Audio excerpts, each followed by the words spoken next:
Sual verilir ki, cümə günü Kəhf surəsini əsrə qədər oxumaq olar, hissə-hissə oxumaq olar, yoxsa bir dəfə oxunub qurtarmalıdır. Kəhf surəsi 4-cü gün məğribdən sonra 5-ci gün məğribə qədər oxuna bilir.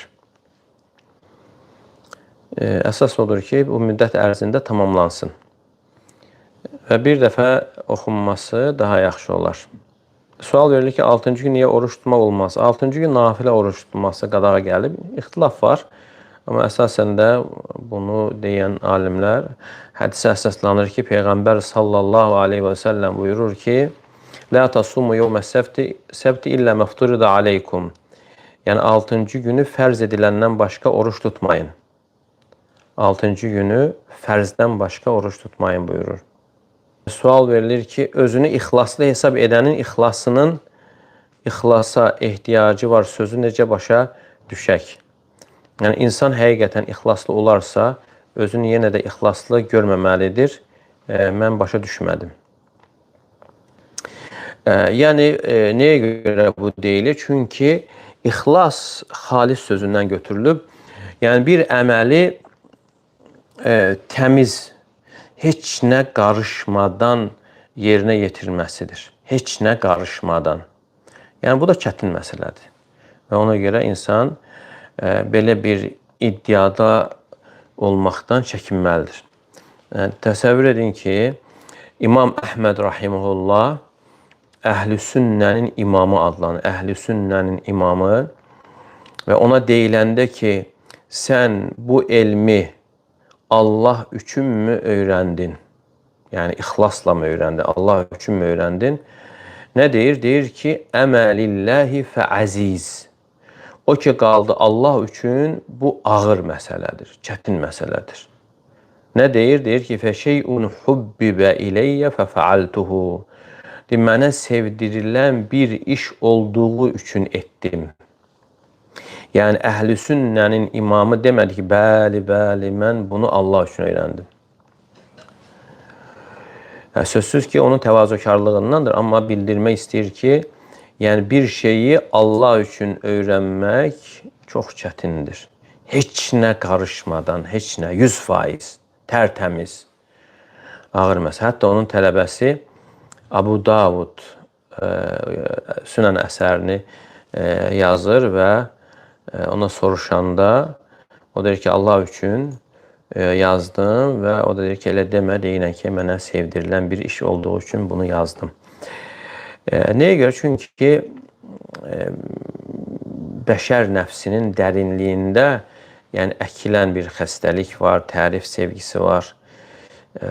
Yəni ona görə insanın bir əməli tərtəmiz, heç nə qarışmadan, digər maraqlar olmadan etməsi çox çətindir.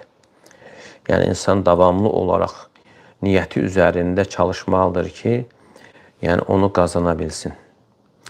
Və ona görə iddiadan insan çəkinməlidir. Çünki yəni insan çətinliklə əziyyət çəkir, düzəldir, görürsən ki, dəyişir. Süfyan Səvri rahimehullah deyir ki, Mə aləctu şeyən əşəddə aleyhi min niyyəti. Mənim müalicə etdiyim işlər içərisində ən ağır olanı niyyətim oldu. Nəyə görə? Çünki hər dəfə düzəldirəm, deyir, çevrilir. Qəlb sözü elə çevrilmək sözündən götürülüb. Summiyəl qalbu qalbən litəqallubi deyir, qəlb çevrildiyinə görə qəlb adlanmışdır. Deyir, düzəldirəm, bir də görən ki, başqa formada bitib. Və başqa birisi deyir ki, mən bir hədis danışıram və o hədisi qurtarana qədər nə qədər niyyətim dəyişir. Və ona görə yəni ixlaslı insanlar yəni özlərini ixlaslı görmürlər. Çünki bunu anladıqlarına görə, bildiklərinə görə. Amma qəlbində problemlər olanlara görə iddia edə bilərlər ki, yəni Allah üçün. Ona görə insan belə sözlərdən də gərək çəkinsin. Mən bunu Allah rızası üçün etdim, Allah rızası üçün filan şey elədim, Allah rızası üçün. Yəni bundan ki, Allah rızası üçün etmisənsə, Allah Teala bilir. Amma bunu deməyə ehtiyac yoxdur. Yəni yalan ola bilər. Bir insan tövbə edib və la ilahə illallah deyib sələf əqidəsi üzərində namaz qılaraq gənc ikən ölərsə, bu insana qəbr əzabı ya ümumiyyətlə əzab varmı? Yəni ümumi biz deyə bilirik ki, hədislərə görə, yəni qəbir mömin üçün cənnət bağçalarından bir bağçadır. Münafiq üçün və ya kafir üçün isə cəhənnəm quyularından bir quyudur. Sual verilir ki, işə və sübh namazına qoşulsaq, 1-2 sayı rükətdən yenə də bütün gecəni ibadətlə keçirmiş sayılırıqmı? Ya mütləq imamla birgə başlamaq lazımdır. Əlbəttə, tam olması üçün imamla birlikdə olmaq lazımdır ki, əvvəlindən gecəni ibadət etmiş savabı əldə etmək üçün. Sual verilir ki, Qur'an-ı Kərimi təcvidlə oxumaq hamı üçün vacibdir. Ümumiyyətlə, hökmü nədir? Təcvidin hökm barəsində, yəni fəqihlər deyirlər ki, müstəhəbdir, vacib deyil. Amma Qur'anla məşğul olan alimlər isə deyirlər ki, vacibdir. Hələ daha yaxın olan isə müstəhəbdir.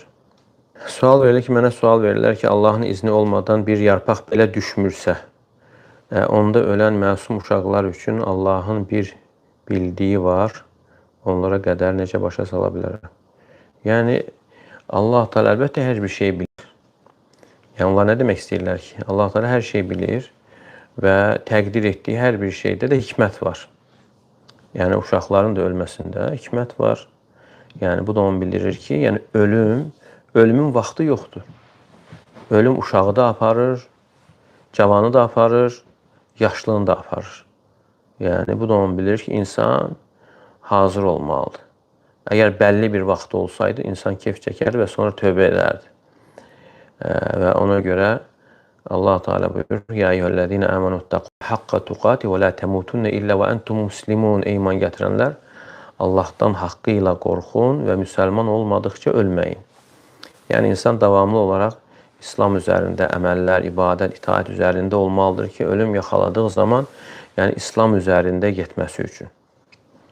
Və sözsüz ki, bunlar hər birisində hikmət var. İnsan bilməlidir ki, Allah Teala'nın təqdiri xeyir işlərdir, insandan şükrü tələb edir və müsibətdir, insanın evladı dünyasını dəyişir. Bu mömin üçün də böyük mükafatlar var. Əgər səbr edərsə, həmd edərsə, cənnətdə onun üçün həm də evinin tikilməsinə səbəb olur və həmçinin onun cənnətə girməsinə səbəb olur, şəfaatçi olur. Bu nə qədər belə faydaları vardır. Yəni, xəstə insanlardır ki, Allah Teala'nın tanımayan, yəni belə sözlər deyirlər. Yəni, Allah Teala hər bir şeyi də bilir və hər təqdirində də Allah Teala'nın uca hikmət var. Və müəyyən şeylərdə ola bilər ki, bizə hikmət bəlli olmasın. Amma biz bilirik ki, Allah Teala əl-həkimdir, hikmət sahibidir. Hər bir əmrində və qadağasında hikmət var. Hər bir təqdir etdiyi işdə hikmət var. Sual verilir ki, ümrəyə borc götürüb getmək olarmı? Ümumiyyətlə bilmək lazımdır, ümrədə həcdə imkanı olana vacibdir. İmkanı olana vacibdir və borc barəsində yine alimlər buyurur ki, əgər sonra ümrədən və həcdən qayıtdığı zaman borcu qaytarmaqda çətinlik çəkməyəcəksə, olar. Yox, əgər borcla yüklənəcəksə, olmaz. Yəni, sonra çətinlik çəkəcəksə, o cür getməsi düzgün deyildir. Sual verilir ki, günümüzdəki müsəlmanlara edilən zülmlər və s-də Rəbbimizin izni ilə olur. Yəni, buna da razı qalmaq sayılır. Yəni, burada məsələni düzgün başa düşmək lazımdır. İnsan özü, sən deyirsən ki, mən razı qaldım. Yəni, sən əsasən özünə baş verən məsələlərdə sən Allahın təqdirinə razı qalsın. Və həmçinin kimin də başına gəlirsə, onlar razı qalmalıdır. Və o ki, qaldı, bu insanlar tərəfindən zülm olursa, və yenə Peyğəmbər sallallahu aleyhi və səlləmin hədisi var ki, unsur axaka zalimən av mazlumə. Yəni, sən zalim və məzlum qardaşına yardım et. Zalim və məzlum. Yəni, sən bunu görsən, üzərində düşən bir haqdır ki, sənin yardım etməyin. Necə gücün çatırsa, əgər yardım edə bilmirsənsə, yəni etmirsənsə, gücün çatdığı halda günah qazanırsan. Ona görə məsələləri düzgün başa düşmək lazımdır. Sual verilir, kiminsə yanında səsli namaz qılanda narahat olursansa, səhv edirəm sözlərdə, normalda evdə belə olmursa, bu riyadırmı? Necə düzəltmək olar bunu? Yəni bu barədə dərslər var. Ona qulaq asmaq lazımdır. Necə ki İbn Qayyim rahimehullah deyir ki, insan iki şeyi bilməklə bunu əldə etməsinə səbəb olur, ixlası əldə etməsinə. Və insan onları bildiyi zaman artıq insanların nə deməsinə məhəl qoymur. Çünki insan bilməlidir ki, xeyir, fayda Allahın tərifindədir və zərər isə, şər isə, yəni Allahın məzəmmətindədir. Yəni Allahın tərifindən başqa heç kəsin tərifində bir xeyir yoxdur.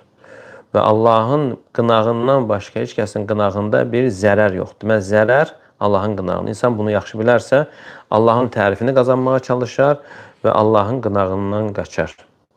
Sual verilir ki, səcdəyə 2 dəfə gedib getmədiyinə şübhə edən biri yəqinə əsaslanıb əlavə bir dəfə də səcdəyə gedib salamdan sonra səhv səcdəsi edirmi? Yoxsa bu zamanda əlavə bir rükət də qılınır? Yox, əgər vaxtında yadına düşübsə, edir, sonra əlavə bir səhv səcdə edir axırda. Yox, əgər qalxandan sonra bunu artıq belə bir şübhə gəlirsə ona. İndi burada da baxmaq lazımdır. Əgər ola bilər bəzi insanlar vəsvəsəli insanlardır. Onlar üçün bu keçərli deyil. Onlar davam etməlidir. Onlar bu gələn şübhəyə, vəsvəsəyə fikir verməli deyil. Yox, insan əgər normal insandırsa, onda isə həmən vaxtı onda yaranıbsa, demək, əlavə səcdə edir və axırda səhv səcdə edir. Bununla kifayətlənir. Allah Teala işləyib yaxşısına tabi olanlardan etsin. Və sallallahu alə nəbiyyə Muhammed və alə alihi və sahbihi və səlləm.